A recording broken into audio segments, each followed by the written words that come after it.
Well, it's time for my impressions for today, and I want to take my impression from the interview with Stephen, the panelist. And for me, I'm calling this the needs X-ray.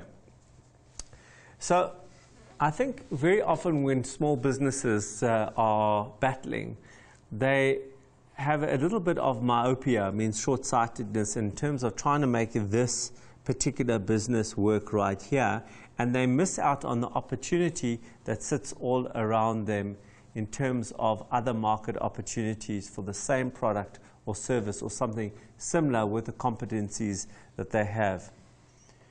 So what is a needs X-ray? I want to take an example here. Here we've got water. Let's just take the example of water. So let's say you manufacture water. Now, you know how to manufacture water, and you'd say, well, who uses water?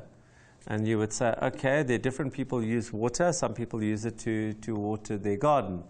Well, I'm not in that space, but restaurants would maybe use water, and they would have a need for a certain size bottle or two size bottles for that, and they would want it in still and sparkling if that's the particular space that you're looking at.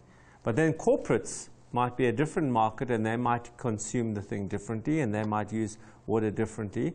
And then maybe you're in office space, and then people are using your water, and they're using those cups, and they've got those big tanks, and they're buying water in 10 gallons or whatever the 1 gallon or 15 gallons, whatever the number is, and they are consuming water in a different way. This is all water, but in different markets, there's subtle but important changes in terms of how they are consuming that. And you might be focused on one type of distribution of water, missing out quite an easy jump to other market opportunities. So only three things to talk about here.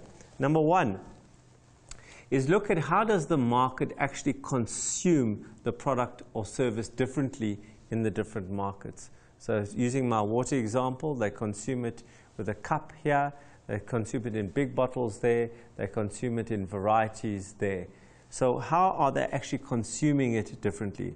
Number two, is the market big enough? It's all very well to find that there might be a niche market there, but maybe that market is actually not big enough to be even feasible as an option for you to move into.